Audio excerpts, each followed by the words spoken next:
Well, mate, I got to start off by saying congratulations on this amazing new album. They gave me a copy to have a listen to yesterday, and it is absolutely amazing. Oh, wow, thank you. Uh, so, I guess the first question to start off with was, what was the concept when you guys were going into the studio with this album? What did you set out to achieve, and was there a concept behind it? Oh, absolutely. Um, a lot of times when we go into writing an album, we usually like to go in with the concept, um, because it makes the process of writing a little bit easier, and we become more focused once we have an objective. So with this album, we were thinking of it as if it were a double album. So side A, side B, C, and D.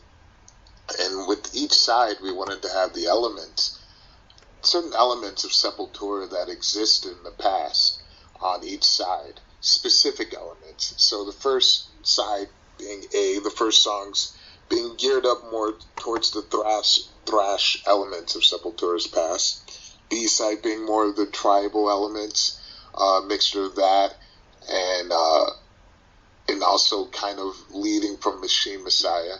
Um, Side C would be more of the experimental and instrumental phases of Sepultura, and then the D side being the more melodical side. And so that was the idea that we had in mind, all relating to the idea that Andreas Kisser, our guitarist, had. The idea that he came up with the title Quadra, um, which is Portuguese for a playing field, that has four sides, and within this playing field you have rules.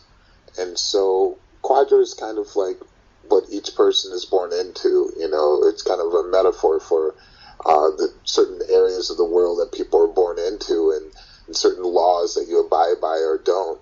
And there's repercussions for that, and also for people that are struggling to get out of their certain area or quadra. So with us, you know, we're a four-piece group. There's a lot to do with the number four as well. He was reading two books that had a big impact. One was the Quadrivium, which is taking the four subjects of the arts, namely arithmetic, geometry, music, and astronomy, and then also numerology as far as the number four being so significant, because when that number is manifested, a lot of powerful things are happening within the moment. And that's how we felt as a band. You know, with four of us together on stage, there's a moment that's happening that's very powerful, and also in the studio. So we went in that direction from the very beginning, before anything was even written. And we were able to have a lot of time to work on the album. We made sure to create that time by not doing a lot of the festival tours that we normally do in the summer, and really becoming comfortable in the writing process, which really helped to create this album. So tell us a little bit about the actual writing process. How do you guys write? Do you all get together and work on everything together, or do you each write your own part and then bring it together at the end? It's kind of like our drummer, like Zigranji, he has his ideas and he records them, and Andreas has his guitar ideas that he writes. And so they were the first to really get together to write the music aspect of the album. And once they had an idea or certain ideas, they would send it to me. And I'm in LA now. I moved from Brazil about a year and a half ago. And so I'm living in LA, and they would send me the ideas. And what I would do was I would record the ideas that I was thinking where vocals should go, for chorus, for verse, and things like that, without even speaking to them, just kind of laying down what I felt should go where. Once I did that, I went to Brazil, and we talked about everything, and I recorded a demo of everything. We recorded a demo, actually, and we sent this to the producer. And a lot of times, certain choruses and verses were just really fit just because we played for so many years of writing and everything, we just kind of know each other very well, and we're very comfortable with this lineup. So it just seemed very natural, and just really everything just seemed to fall into place. And then once we have everything recorded and the demo is done, we'd send to the producer, Jens Bogren, and who we worked with on our last album, Machine Messiah. And he listens to it, and once we get there to do the recording, we usually track the drums first. It takes about a week for Eloy, and then the rest, as far as guitar, rhythm, then bass, then lead guitars, and then vocals. But that's how we've always kind of recorded in that order. But the process, like I said, was really fantastic because we were able to have that preparation time. It was really demanding in the studio, but that preparation definitely helped. With the lyrics, because they were such a tight concept that you guys were working on, how did you go about writing those lyrics? Like, did you do a lot of research and things like that? Yes, this is a very good question. This time around, I really wanted to get a head start on lyrics. A lot of times they come way after the music, but once we had the topic that, as far as the concept, then I decided that I would definitely have like room to have 12 topics of conversation. I wasn't sure what songs would be instrumental or not. I just wanted to have 12 topics that we would write about on the album. So I went out and I wrote those, and I showed Andreas, our guitarist, and he was like, "That's cool." We agreed that we could write on I should write something on these topics that are very significant. So I'd have like a cork board, and I would put those topics down, and then from each of those topics, I would each day write lyrically something that moved me or something I got from research on those topics, and just kind of fill that board slowly but surely. And I would be reminded of it every day. That's why I had it on a cork board in my room so I could see it. And so the topics, I from the very top of the album, I wanted to write about the prison system in the U.S. It's really been dysfunctional for such a long time, and they also use solitary confinement as a way of punishment, which I think is humane. And it's already shown that it doesn't work, and the fact that the U.S. has more people in prison than any other country in the world is astonishing and something to look at and question.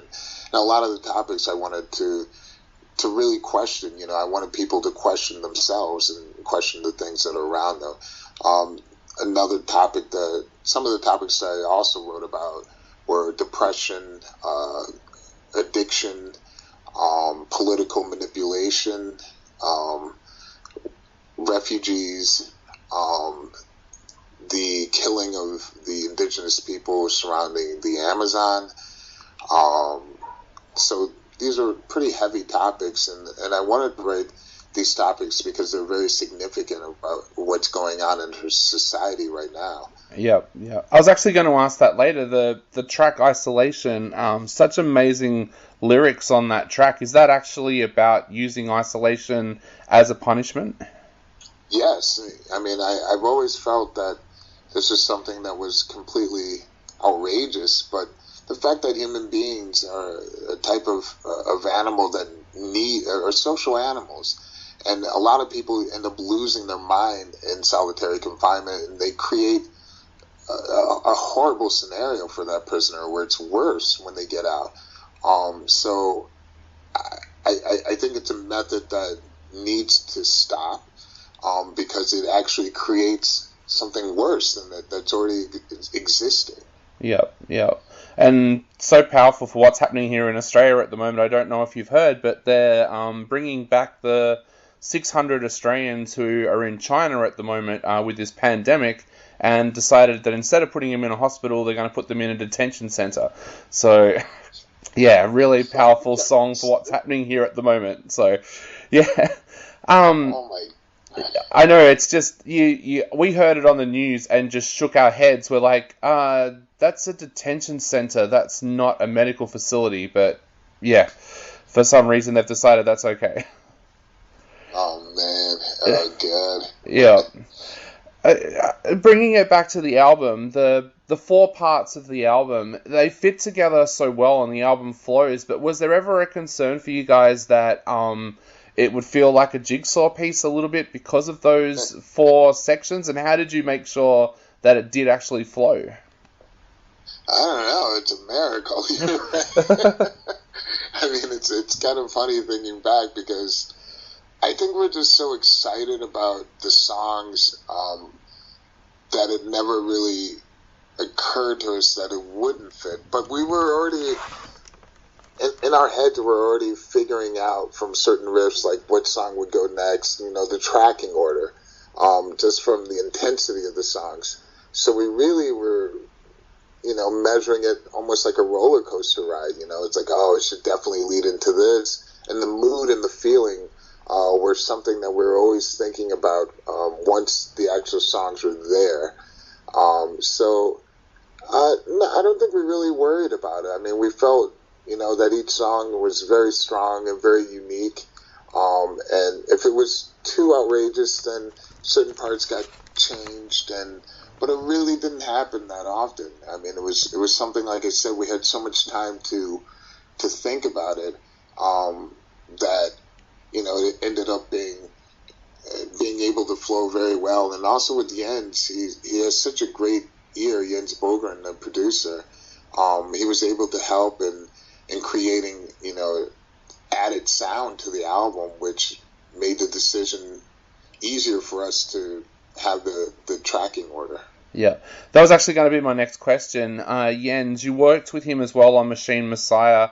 Tell us a little bit about what he's like to work with as a producer, and why did you decide to go back and work with him for this album as well?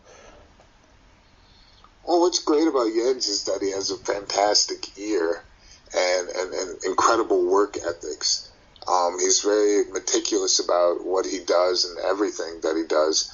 And we always need somebody that's like that, who's very honest with his opinions, and he's able to stand by his choices and decisions, and give us a reason why he feels that certain things should be there, certain things shouldn't be there.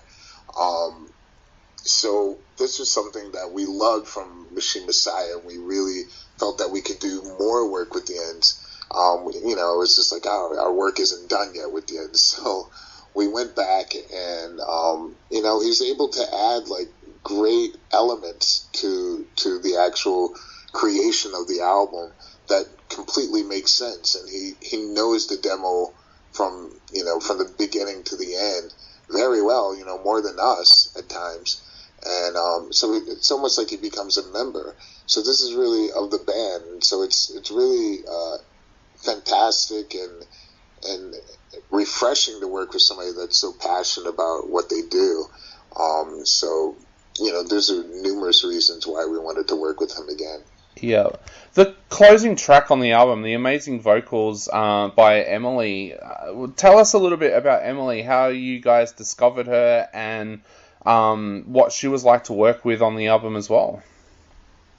Well, what was really cool is that I was a fan of her band, Far From Alaska, before we even asked her to participate. And I always was like a fan, and I'd seen them play, and I thought they were very unique. Andreas happened to meet Emily while working on a project in Sao Paulo, and he had never heard of her band or heard of her, and he suggested that, for that song, that we should ask her to do vocals. And I was like, absolutely, I already know who she is. I definitely feel that she can do something very unique. And it fit perfectly. It was one of the last songs we actually worked on the album. And, we were in Sweden, and we sent the song to her. And she did her thing, and I had no doubt that she'd be able to do something very cool. But then I was able to match up my vocals to do my part, and it worked out really, really well, just because we wanted to have a different sound for that song at the end of the album. It's like we already have a lot of my voice, and so then it's really cool to have a different texture. Yeah. Yeah. Now,